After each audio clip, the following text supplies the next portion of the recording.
So we're going to go through and spend some time on the vocabulary that has evolved to describe the various components of the profile graph. And it's important to know what these terms are, what they mean, and most importantly, their implication. I want you guys to think, always think, and understand what you're doing. If I say, or Troy says, guys, the euro has a selling tail up here, well, what does that mean to you? I mean, that should, you should be able to write 2 paragraphs about the implications of that, but it has to come to you automatically. It has to be automatic. If this is a selling tail, then, if then, what's the implication? What do I do? Why? Etc.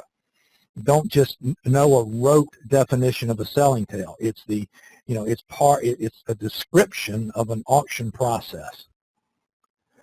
Okay, each letter is a TPO. We've talked about that.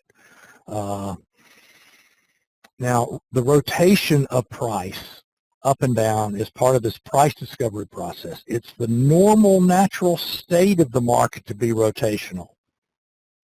Most activity in the market, most price movement is random. Most price movement is random. Remember earlier I said most of what you should be doing most of the time is nothing? That's because you want to avoid this randomness.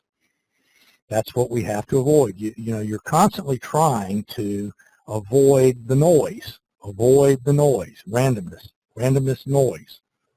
So a rotation is just referring to the back and forth typical movement of the market. When we say, when you hear Troy talk about rotation in the room, this rotation or that rotation, we're just talking about price rotating through a range.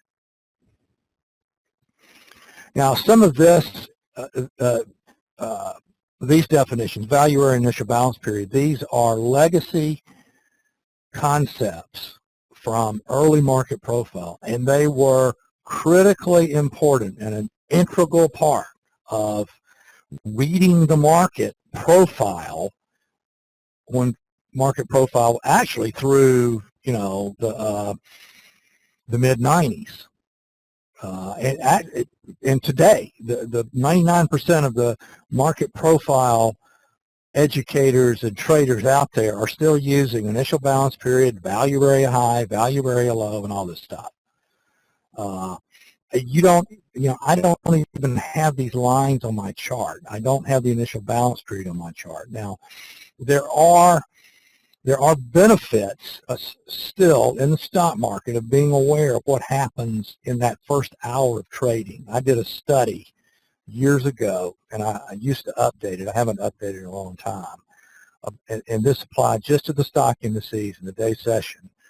And it was pretty interesting study, and there was some useful tradable information in there.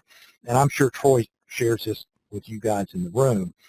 But 65% of the time, the high or the low of the day is made in the first hour of trading. Now, that's not as useful as it may sound at first glance, the first time you hear it, but it can be useful information. There are other things that you just don't do, especially in the stock indices. If the market has not broken out of the first hour of trading, and 3 or 4 ticks, 4 or 5 ticks doesn't really matter, okay? I'm outside the range. But if you haven't had range extension outside the first hour, and it's the afternoon, you don't want to be fading the edges of the extremes because of the probability is dramatically increased that market's going to extend, and you don't want to get run over. So there are little things like that we still use. But in general, the initial balance period is sort of a moot concept, and it applies only to a small slice of one time frame that is just a piece of the bigger picture. So if I'm interested in trading in this particular day, I'm not so much interested necessarily in this initial balance period as I am what this market does, regardless of when it occurs, when it trades down into this area. This was a buying tail from the previous day. It was very strongly rejected. So I'm interested in this day if price reaches this end of this level from the previous day, how it's going to react.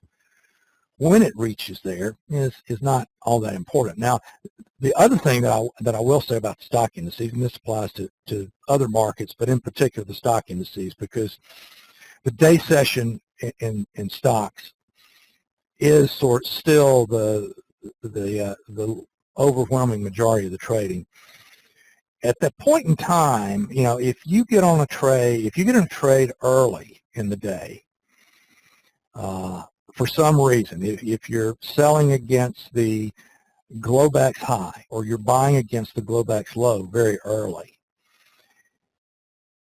hold that trade as long as you can, because what you may have done, what you have a legitimate, shot at having done, is you bought or sold the high or the low of the day.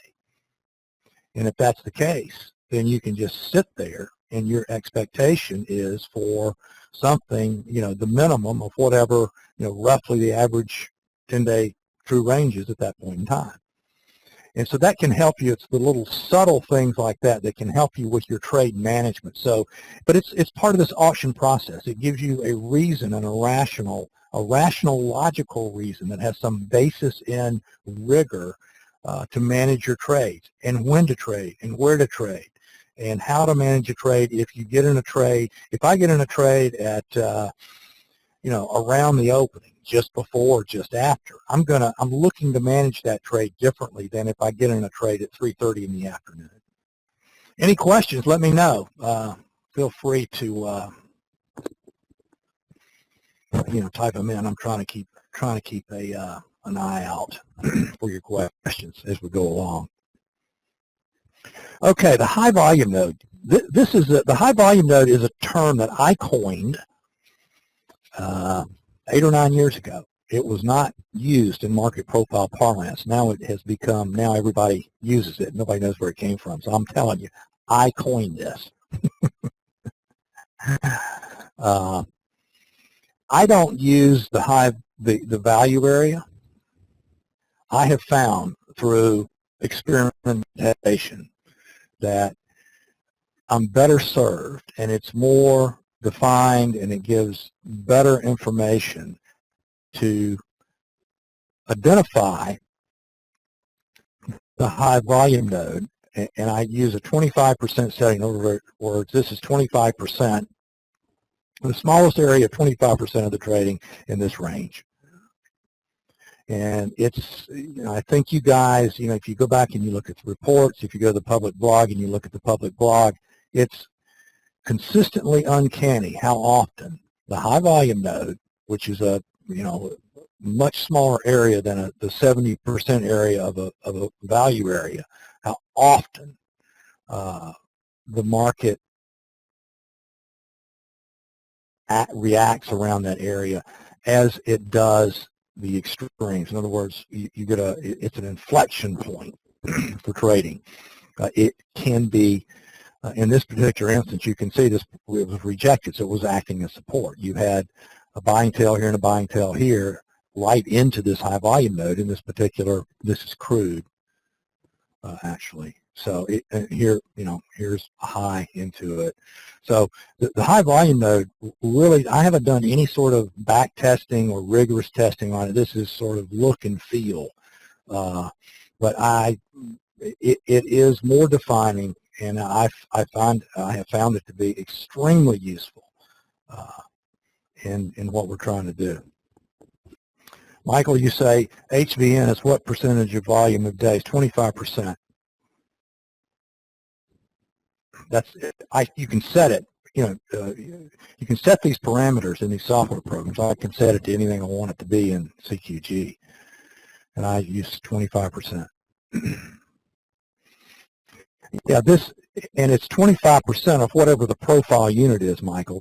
These are individual day units, so that's what it is. If I were to combine these 1, 2, 3, 4 individual sessions, which actually this is all one auction, then it would represent 25% of the activity, the transactions in that range. Now the composite profile, The composite profile idea was first posited.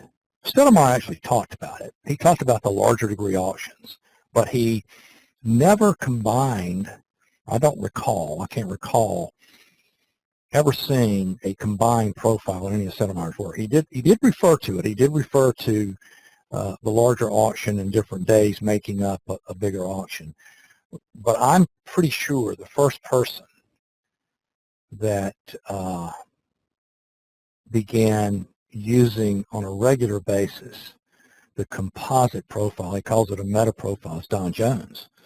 And Don published his book, I don't know, 1994. Hold on, I've got it here. Let me take a look at it. 1993.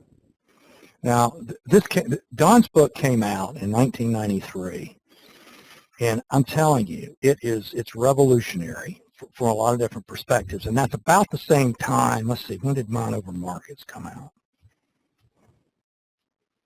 Mind Over Markets came out in 1993 also, and Mind Over Markets is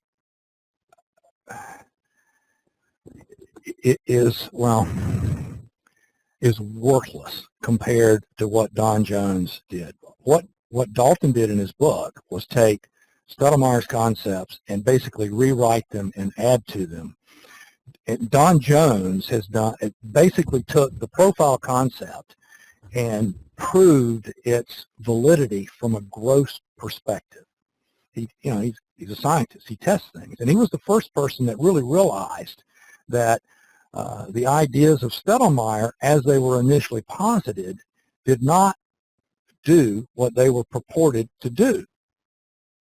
But he continued to dig in, and he found that by, the bigger auction gave the context, and that was valuable information. So Don Jones is the first person that really proved that you had to have the larger auction context through a composite of market activity to give a consistently valid reading on what the market was doing and to identify the areas from where you wanted to be trading. Christine, you say, what do the, you have a question about, let's see, I lost your question. What do the blue triangles, arrows, and the blue letters mean? Well, the blue letters, Christine, that's the point of control. Now, I'm going to get to that, okay? But the little arrows are where the market opens and closes in a given time frame. There's nothing special about the little triangles. You don't have to worry about that. But we'll get to the point of control thing here in a minute. This is what you're always trying to find. Now, this is corn, actually. Actually, this is corn over here.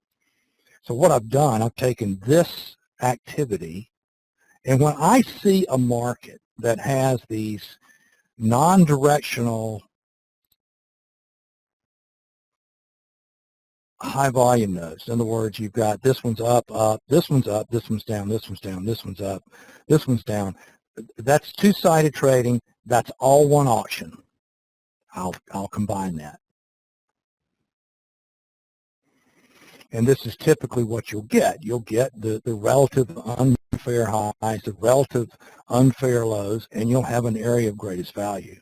And you will find consistently that this is a critical area for the immediate trend in the market up to that point in time. Now, you can't see this over here, and we may look at this later, but you had a wide range up day. This was the proverbial step one. You had a step two, and now you're rotating around in a range. Price is accepting this area, and it's trying to migrate higher, etc. But it's holding this area. This is the critical level at this point in time in this market.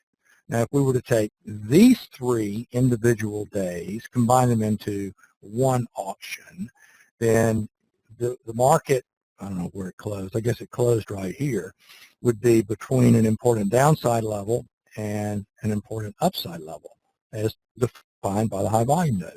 So we talked about the profile graph being a noise filter last week. That's what it is. It's a noise filter that helps you see what's going on in the bigger time frame auction.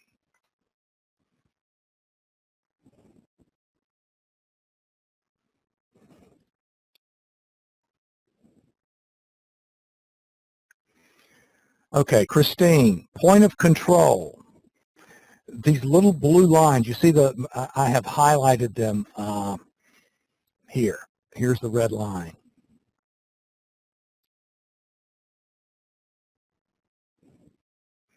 That's your point of control. Now, this is another legacy concept of early market profile. And it was the attempt to determine who was doing what. The buyers were said to be in control if the trading was above the point of control, the sellers if it was below. And there was all sorts of stuff going on about, if you had, if you developed a point of control and there was a higher TPO count above it, it meant that price was likely to migrate lower.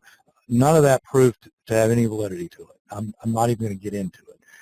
Another point about the point of control is the point of control in a developing auction is a moving target. The point of control in the market after 2 hours of trading in a given session is going to be different than the point of, or probably going to be different when that particular session is complete.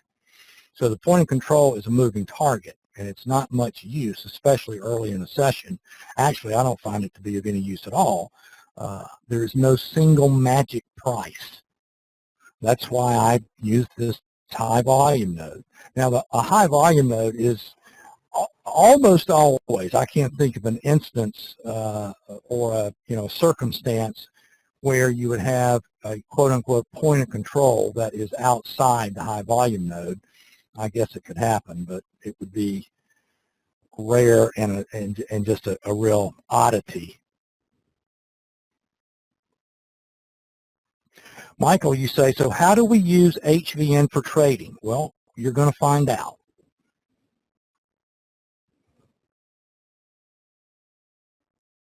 Single prints. Okay, single prints are, and this is an artifact from early market profile trading. They're a sign of conviction. But the problem with single prints on a profile graph is that there's sort of a chronological coincidence that depends entirely upon when that market started to trend. Single prints denote conviction, but you don't see single prints unless it just happens to be set up chronologically so that they occur and then leave single prints.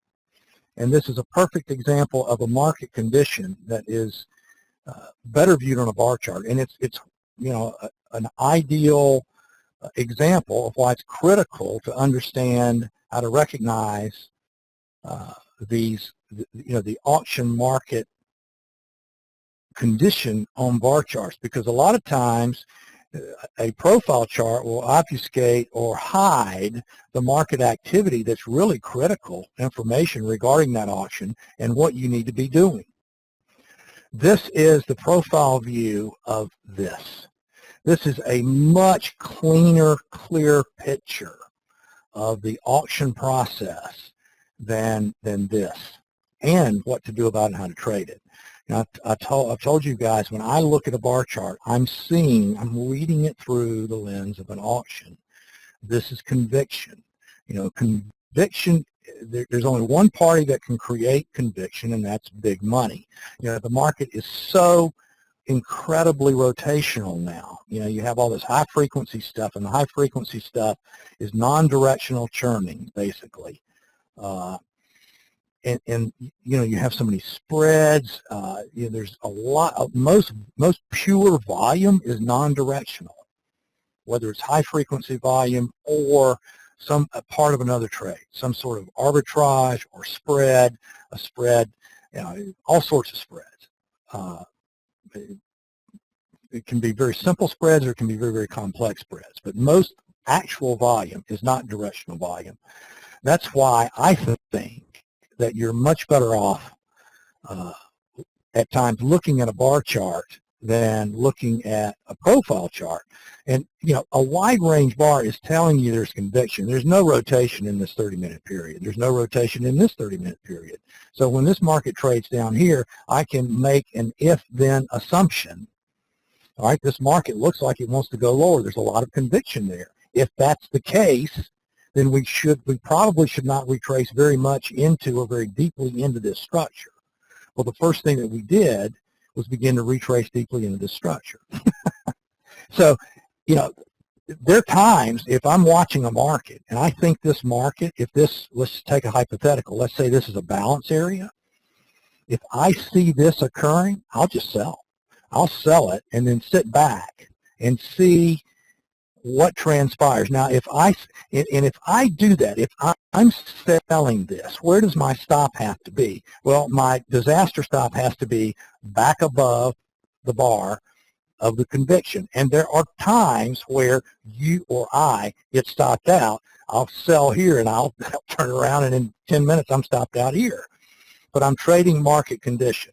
What I'm trading for, if I can get in this bar, is I'm looking for that initiative move. I don't mind, you know, I'm not expecting this thing to trade all day like this when I see it.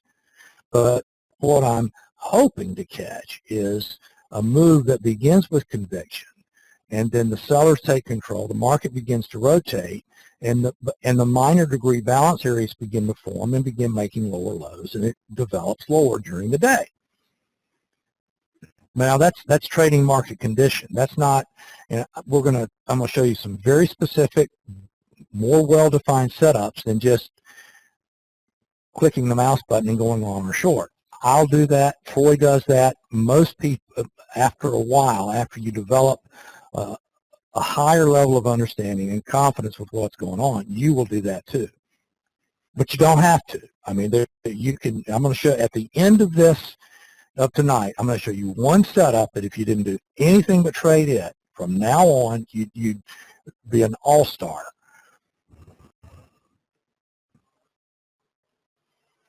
Okay, so we're going to talk about conviction a little bit. Conviction is one-sided trading, and it's critical to catch conviction. You don't have to chase it. I will chase it on occasion, but ideally what you want to do is you want to be in the market before conviction really begins to manifest itself.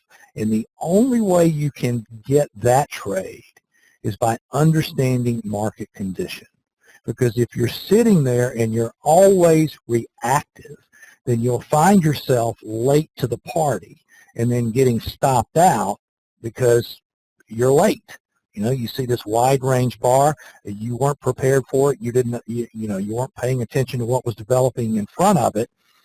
It occurs, you buy or sell, you get eager, and, you know, sometimes that works out, sometimes it doesn't. But we want to be trading as auction market traders. One way or the other, we want to find in our trade plans trades that put us in conviction. It's one-sided trading. Either the buyer or the seller is driving the market directionally with little normal rotation.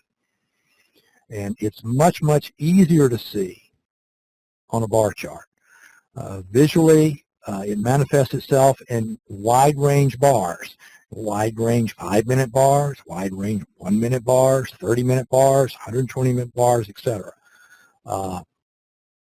The other thing about market condition is that it gives you the scenario of what should not happen. If you have strong market condition, you're expecting certain things, certain market behavior that should occur if the direction of the market condition is going to continue. And it's very easy to identify because it's wide range. It's a wide range bar. It's a trend bar, and it's a much more complete concept than sitting around staring at a profile chart waiting to see single prints occur. There's a lot of, single prints are conviction, but there's a lot of conviction that don't create single prints. Okay, this is a 30-minute chart of copper, and these are areas of conviction. You have these wide range bars.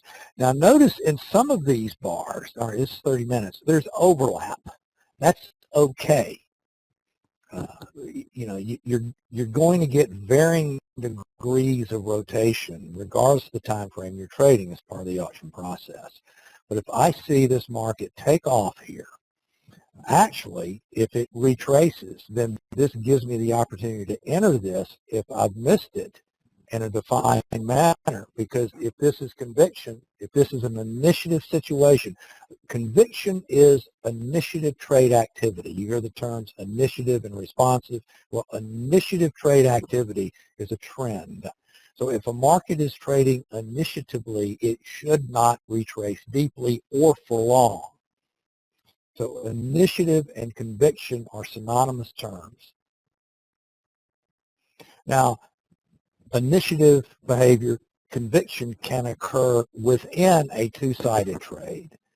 This is an example of conviction that sort of died up here in this area. But if you had seen this, you were aware this was going to be an area to keep an eye on anyway. But you never know when this is going to turn into this. That's why you want to try and identify market conditions when conviction is most likely to occur. Chris, you asked the question, so you fade. So you fade what?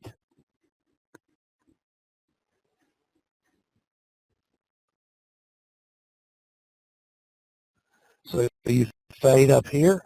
I don't know if I would have faded this or not. If I were long, I would not have dumped my longs and gone short. If I'm long from down in here somewhere, I'm probably tightening my stop, but I'm not just rote going to fade this. What I want is this.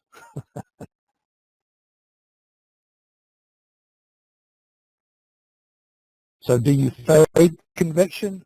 Are you being facetious? No, you don't fade conviction. That's one of the things you don't do, is fade conviction. Okay, the market forms some sort of balance down here, okay? This is a balance area. And then it starts to trade high. Whoops, that's not what I wanted. It starts to trade higher. And let's say this is a 30-minute time frame. It starts to trade higher.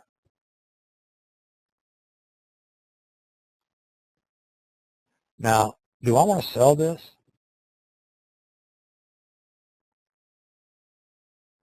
No, you never want to do that. I say never. It's never a prudent thing to sell the top tick of a move or conviction. The overwhelming majority of time, you're going to have something like this occur and give you the opportunity that if you just, if you have to top pick, then you can put a stop here, you can sell here. But just to sell this, you will eventually run into one of those days where it just goes like this, and then it comes back just a little bit, and you add to your position, and then it goes like this, and it does this all day long. And all markets will do that on occasion. Most of the time, rotation bails traders out. But those traders have a death wish, and it will ultimately catch up with them. And the idea that the market always comes back because it's regressive, because it's going to retrace, you can fade these spikes and be right, 10 out of 11 days. But day number 11, you lose everything that you made for the quarter trying to fade a move that won't stop, and there's no rotation in it.